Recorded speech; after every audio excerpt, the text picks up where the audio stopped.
My name is Brian Blick. Today we're looking at one way of managing our partner's defense to omoplata. So, the omoplata has two major challenges associated with it. One of them is the position of our hips relative to our partner's shoulder. The other is the position of our head relative to our partner's head. Okay? If we can keep our head above their head, and if we can keep our hip connected to their armpit, then we have a very good chance of finishing omoplata. Omoplata, again, has always been considered a technique that's difficult to finish, even if entries are relatively easy.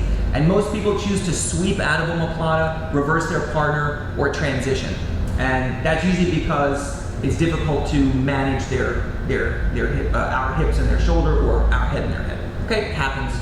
So we're going to look at a case where that's exactly what happens. We're not able to finish, our partner gives us some resistance. Okay, the entry for today, a 2-on-1 grip. So we open the left, feed the right, and take a cuff grip here. In this case, our partner is controlling our pants, so we would break that grip. If their hand were somewhere else, we would look to get a cuff grip, where we take our 4 fingers on the outside of our partner's gi and fold, turn our palm up, and then we begin to extend.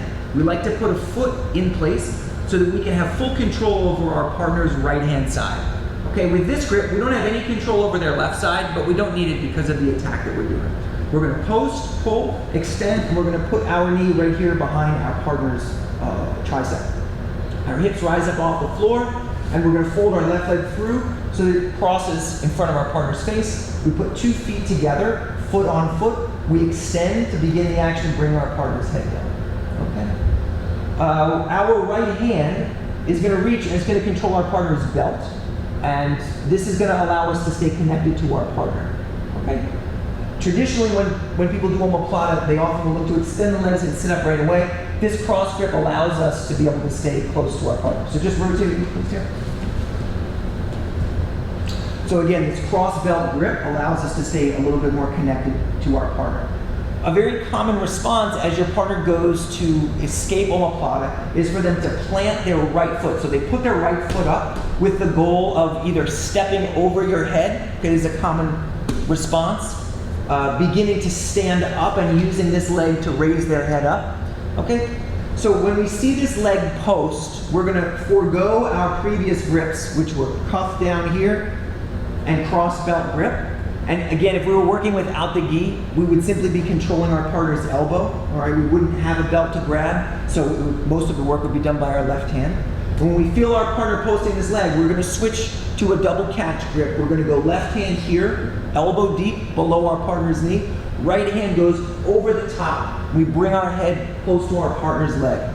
Our left knee is going to leave the site of the omoplata, and we're going to fit it in behind our partner's hamstring. If you remember, when we began this technique, we focused on getting our knee behind our partner's tricep to create the bend in the arm. Now from here, as they post, we perform a similar action. We put our knee here behind our partner's hamstring. The double catch secures 2 joints. First, the ankle with our left elbow, and next, our partner's knee with our right arm. We turn to face so that our chest faces our partner's knee, and our right leg follows. It goes from the outside over the top, and it makes a firm hook here on our partner's butt. Okay, the right leg is going to go just behind the buttock, okay, where the hamstring and the buttock meet. Now we're going to use our bottom knee to tilt and tip and bring our partner forward in this fashion. You'll notice that they have a firm base on their 2 hands. Sometimes your partner will look to turn and drive back into you. Go ahead and do that now. And either look to defend the leg, or sometimes they'll look to fold this leg back behind them and put their knee down to try to crush your knees together. So in order to prevent that, we're going to take our right foot and we're going to post. We use this post so as our partner goes to turn, they encounter resistance here and we can extend them. Our left leg is going to pommel out. We're going to turn, and for this variation, we're going to put our feet on the outside and we're going to lock the figure of 4. Very common here. We have some finishes, right? We have knee bars and we have some other entries, especially if we're working no gi into attacks on the leg. But a very common response here is for your partner to begin to flee. What he wants to do is run straight forward and slip his knee from in front of my hip to the floor. Okay, it looks something like this. Go back, please. So we're going to actually control our partner's leg. We're controlling at the hip with our legs, at the knee with our right hand, at the ankle with our left, and as our partner goes to pull away, go ahead, and they slip the knee, we're going to loosen our grip, and we're going to allow our left leg just to rest here with our shin across the back of our partner's knee. Just walk backwards to the side a little bit. Thanks. Now, if we keep our two knees facing the ceiling, there's very little tension, and it's very likely that your partner is going to fully slip their leg out. In order to counteract this, we're going to drop our left knee to the outside. We're going to keep a grip with our left hand on our partner's heel, or if they're wearing the gi, on the cuff. The right leg is going to extend, and it's going to help us to sit up. We're going to pendulum up. The right hand is going to reach here to our partner's belt. The left hand is going to go here behind us, and the right foot's going to plant. So we have a base with our right foot and our left hand. One foot, the foot is in front, the hand is behind. And then we have a connection to our partner here. We're going to plant the foot, we're going to raise our hips, and we're going to escape our partner's foot from our hip. Then we're going to reconnect ourselves by pulling our body forward. We have a knee inside our partner's thigh and a shin pin on our partner's calf muscle. From here, we're in a place where we can begin to go on the attack. We have back exposure and we're ready to rock. All right, so let's do this again. Sorry, butterfly.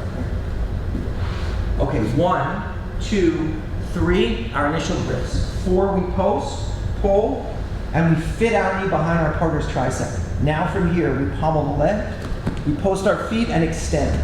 The goal would be to get our partner's head low enough so that we can bring our head higher than our partner's head and begin to attack, keeping our connection between our hip and our partner's shoulder.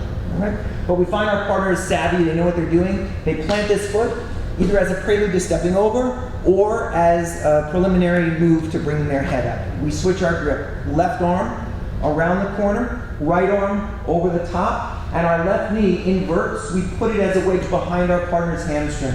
The right leg follows, and we use our bottom knee along with our hands to turn and bring our knee to the ceiling so that our partner is now directly in line with us. Okay? Previously, we were at like a 90-degree angle. Now we're directly in line with them. We're going to retract the left leg, and we lock the figure of 4. If we feel our partner is turning into us, we'll use this right leg as a post, not as a kick, but we put a foot firmly on the surface of their ribs and their armpit. We turn them, then we can lock. We feel now our partner is looking to escape. As they go to pull away, we allow some slack. The left hand is here on the heel or down here by the calf, and we pull our body up to this top position. You can control the belt. Second hand is behind you. From here, we're going to heist. The way we heist, weight on the right foot, weight on the left hand, hips come up. From here, we allow our partner's leg to escape, then we pull our body in so we have a hip-to-hip connection. 2 knees are pinching. Now we're in a position where we can throw the near hook in, we can break our partner down. We have a number of different ways of doing this, turning our partner down to the floor and beginning to attack. So, it's not always possible in Omoplata to do the things that we need to do. Control their head position relative to ours and control their shoulder relative to our hips. So when we see our partner posting, you have now a nice solution, an entry into the legs, going from upper body down to lower body, and an exposure, back exposure. And again, of course, if we're working without the gi, we have entries into the legs and a number of other good attacks. So hopefully you found this helpful. If you have any questions, please let us know, and we'll see you soon.